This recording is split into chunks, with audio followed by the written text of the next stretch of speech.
guys, welcome back. This is Jenny from Polly's Paper Studio, and this is day 5 of our 12 Days of Christmas in July series. If you're just joining us, I will leave links for the first 4 days at the top of the description so you can catch up with us. So here's a bit of fun trivia. What is the most viewed tutorial from our 2018 12 Days of Christmas in July series? I'll bet you can guess. It is treat boxes. So we made treat boxes that were really cute and really fun and really small. I don't know what I was thinking, because small boxes hold little treats and bigger treats are more funner. So I revisited that plan and designed some much larger boxes this year that have fun see-through sides, and you can use your scraps. This is a Scrap Your Stash project, and I am also using some dollar store stickers. So it is a dollar store DIY Scrap Your Stash Christmas treat box and gift holder. That is a mouthful. Okay, you don't need any special equipment for these, just your scoreboard and your favorite paper collections, and it is super easy and very fast, and you will have such a good time creating these. So let's make them together. For the stash part of this project, I picked the Everybody Loves a Christmas collection from Echo Park. I looked and it was not still available, but the point of this project is to use what's already in your stash. So there is such little paper used that you could even utilize the 6-inch paper pads and it would be great. So I picked this because I liked that it matched my ribbon colors. It was very retro and bright and cheerful. So this is what I'm working with today. And then also I have this plastic which comes from American Crafts, and it's meant to create boxes. I've been using it also for the front of shaker cards because it's just easier to cut and the full sheet really goes a long way. So I have cut my sheet with my guillotine cutter.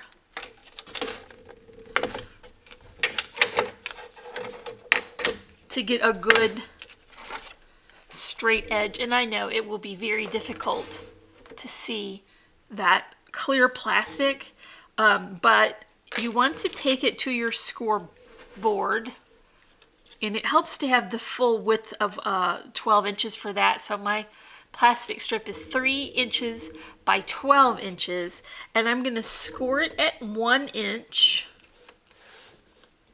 Then I'm going to score it at 5 inches. Then I'm going to store it at 6.5, and then again at 10.5. So we're going to get a 4-inch wide box. I'm going to go ahead and score the other parts now while I have this out. For the base layer, I've got my white cardstock. This is 65-pound weight, cut at 4 inches by 11 inches. And I'm going to show my score lines here.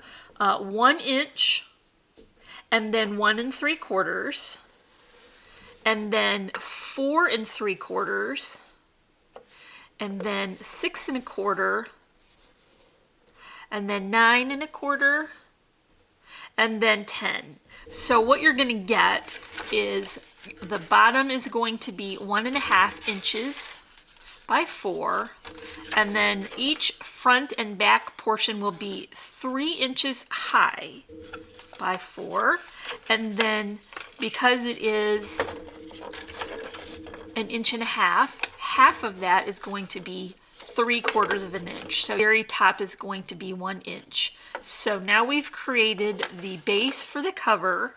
Let's go ahead and create the inside portion. So this will basically be the bottom of the container that will hold all of the pieces inside. So here is a piece of patterned cardstock. So this is 4.5 inches by 7. And I've come in, I'm going to do this from the back side, at 1.5 inches all the way around. So I'm going to get a box that is 1.5 inches by 4 inches by 1.5 inch deep. Cut on these score lines so that you can fold in these flaps to create the three-dimensional box. It will have all 4 sides and a bottom.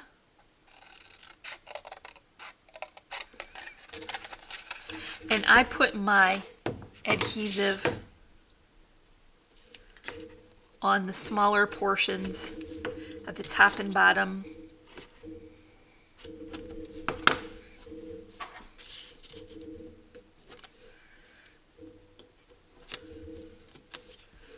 Then I'm going to fold them in and rest it on that flat surface so that I know I'm getting a good square corner, and just go ahead and adhere those pieces together. So you go all the way around and make the box, and that will be the inside portion. So now I've got this little box all complete, and I can work on the plastic sleeve. So I spent a fair bit of time trying to figure out how to create this plastic box shape without any adhesive showing. So what I wound up doing is I'm gonna just tack it into place here at the top and the bottom, and I'm using the double-sided adhesive for this. It will work fine to tack this into place, and I'm making sure to keep it, you know, very close to the edge. Then I'm going to join these pieces so that only the adhesive will be on the very top and bottom, and then you can go ahead and press those creases well so that you get a good crisp line. Now what I've done is I've taken the paper I'm using as my cardstock border. I cut it to 1/4 of an inch wide and the full 12 inches of the width of the paper, and then I put on some of that score tape again. My score tape was 1/4 of an inch, so that's how I decided how thick I wanted this border to be. And I'm going to put that right on that seam, so I can finger pleat it as I go along that corner, and I'm just making sure that I've got it right up at the top as I press it into place. And that is a decorative element now, but also it hides the adhesive as I work my way around, making sure to keep it level. Now, I looked all over the packaging of this plastic, and I did not see anywhere on there that said it would be food safe. So even though, you know, this is a finished container, I would make sure to have wrapped candies or treats inside so that you don't have to worry about your food touching that plastic. So here is the top border, and I'll do the same at the bottom. And now we have successfully hidden our glue behind those decorative strips. So this is going to slide over the box base that we just created.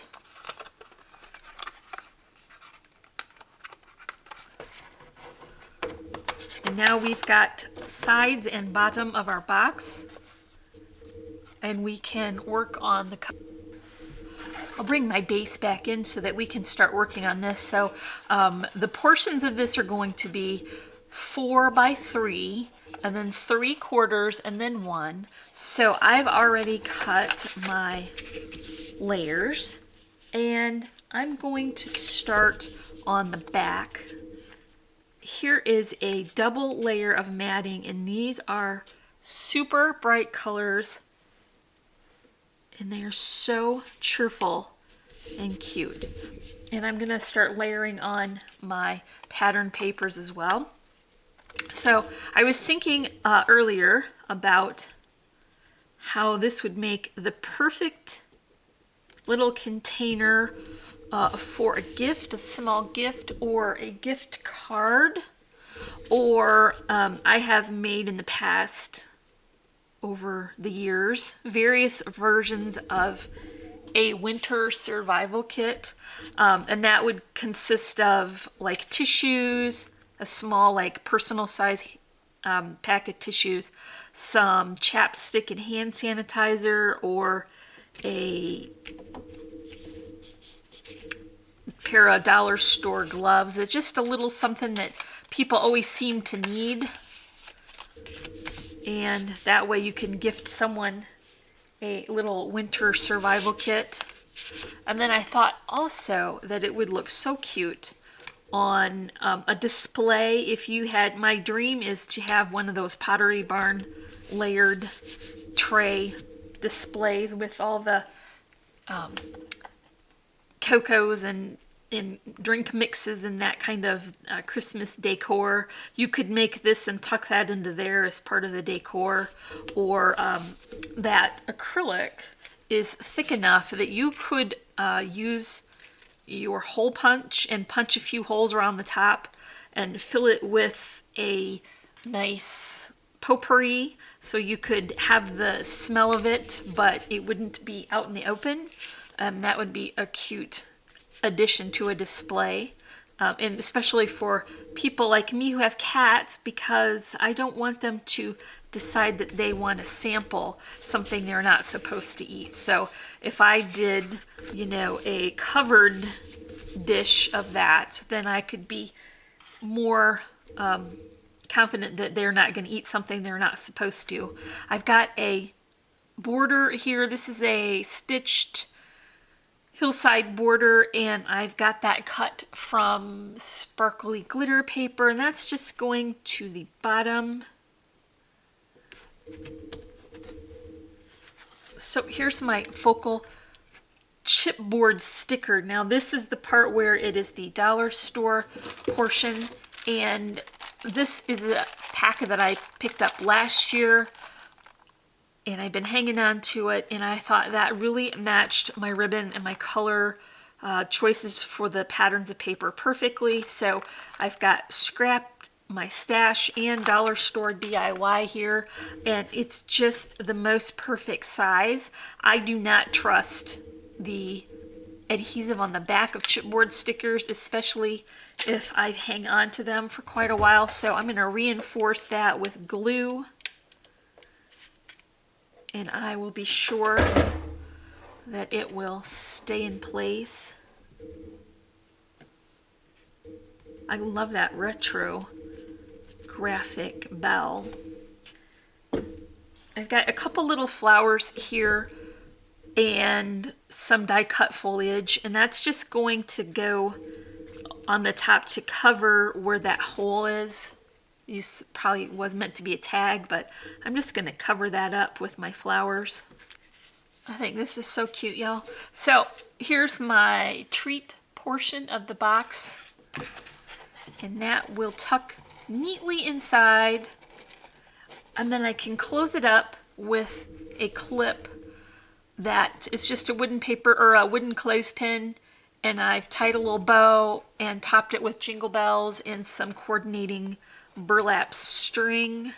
And now the treats will be easy to fill and easy to take out and easy to refill if you're anything like me.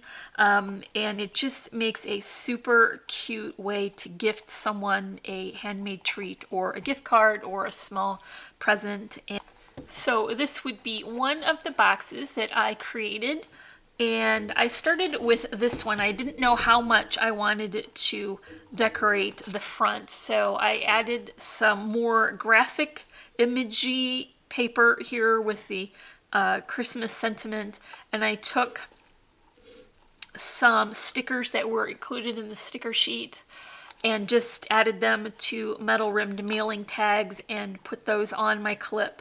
So this is sort of a little bit less is more. on that project. And then I created this one as well, and that sticker just makes me all kinds of happy. I think it is so fun and festive and cute. So here is, does that all even fit in the screen? Our day 5 of our 12 Days of Christmas in July series. If you enjoyed this video, make sure you come back tomorrow because we have even more holiday inspiration planned for you.